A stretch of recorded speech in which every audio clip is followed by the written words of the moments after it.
સાબરકાંઠાની વાત કરીએ તો હિંમતનગર શામળાજી નેશનલ હાઈવે 8 પર ચક્કાજામ કરવામાં આવ્યો છે। સાબરકાંઠાના હિંમતનગર શામળાજી નેશનલ હાઈવે પર ચક્કાજામ કરવામાં આવ્યો છે। ગામડી પાસે ગામ લોકોનું ચક્કાજામ થયું છે।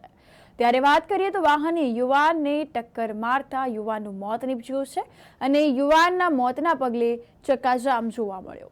હાઈવેની બંને તરફ વાહનોની લાંબી કતારો પણ લાગી ગઈ હતી અને ગાંભોઈ પોલીસ ઘટના સ્થળે પહોંચી હતી તો ગાંભોઈ પોલીસ ઉપર પથ્થરમારો થતા પોલીસ પણ પરત ફરી ગઈ હતી। વારંવાર અકસ્માતને લઈને ગ્રામજનો રોષે ભરાયા અને 2 વર્ષથી બ્રિજની માંગણી કરવામાં આવી છે, પરંતુ અહીં કોઈ પણ પ્રકારનું નિરાકરણ નથી લાવતા।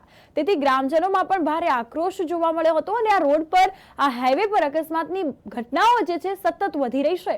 આસપાસના ગામના લોકો પણ ઘટના સ્થળે એકઠા થઈ ગયા હતા। દ્રશ્યોમાં આપ સ્પષ્ટપણે જોઈ શકો છો કે આસપાસના ઘટના સ્થળે લોકો પહોંચ્યા હતા, લોકોના ટોળે ઉમટ્યા હતા અને હિંમતનગર શામળાજી નેશનલ હાઈવે 8 પર ચક્કાજામ લોકો દ્વારા કરવામાં આવ્યો છે, કારણ કે અહીં અકસ્માતના બનાવો સતત વધી રહ્યા છે। કોઈ પ્રકારનું નિરાકરણ નથી લાવવામાં આવતું। ગ્રામજનો દ્વારા ઘણી વખત બ્રિજની માંગણી પણ કરાઈ છે, પરંતુ આ અંગે ધ્યાન લેવામાં નથી આવતું અને અહીં અકસ્માતના બનાવો સતત વધ્યા છે। ફરી એક અકસ્માતની ઘટના બની છે તો વાહને યુવાનને ટક્કર મારતા યુવાનનું મોત નીપજ્યું અને યુવાનના મોતના પગલે ચક્કાજામ કરવામાં આવ્યો।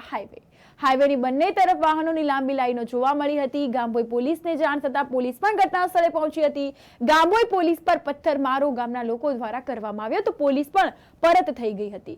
વારંવાર અકસ્માતને લઈને ગ્રામજનો રોષે ભરાયેલા જોવા મળ્યા છે। 2 વર્ષથી બ્રિજની માંગણી કરવામાં આવી છે, પરંતુ આ વાત તંત્ર દ્વારા સાંભળવામાં નથી આવતી અને આખરે ગ્રામજનોએ હાઈવે ચક્કાજામ કર્યો।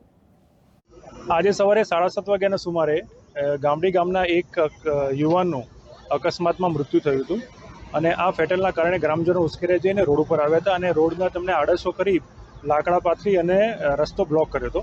પોલીસને જ્યારે મેસેજ મળ્યા ત્યારે પોલીસની લગભગ 3 ગાડીઓ અડધો કલાકમાં જગ્યા પર આવી ગઈ હતી। ટ્રાફિક જામ ટ્રાફિક ખોલવાનો પ્રયત્ન કરતા એ લોકોએ પોલીસની ગાડી પર પણ પથ્થરમારો કર્યો હતો। પોલીસની ગાડીના કાચ તોડી નાખ્યા હતા અને એક ગાડીને સળગાઈ પણ નાખી છે। બાદમાં વધારાનો ફોર્સ મંગાવી અને હાલ તો રોડ ચાલુ કરી દીધો છે। અકસ્માતનો ગુનો દાખલ કરી અને એ પણ કાર્યવાહી ચાલુ છે।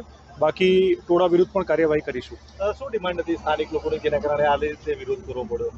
સ્થાનિક સાથે વાતચીત કરતા એવું કહે છે કે અમારે અહીંયા બ્રિજ મંજૂર થયેલો છે પણ કામ ચાલુ થતું નથી। જ્યારે NHAIના અધિકારી સાથે વાતચીત કરી ત્યારે એવું જણાવે છે કે બ્રિજનું ટેન્ડર બહાર પડ્યા પછી સમય મર્યાદામાં કામ ચાલુ ન કરતા એને બ્લેકલિસ્ટ કરવામાં આવ્યો હતો, જેના જે હુકમના જે હાઈકોર્ટમાં જઈ અને એની પર સ્ટે લઈ આવ્યો હતો અને પછી એ સ્ટે પણ ગઈકાલે 14/5 વેકેટ પણ થયેલો છે। એટલે નવેસરથી ટેન્ડરની કાર્યવાહી કરવામાં આવશે એવું NHAIના અધિકારીઓ જણાવે છે।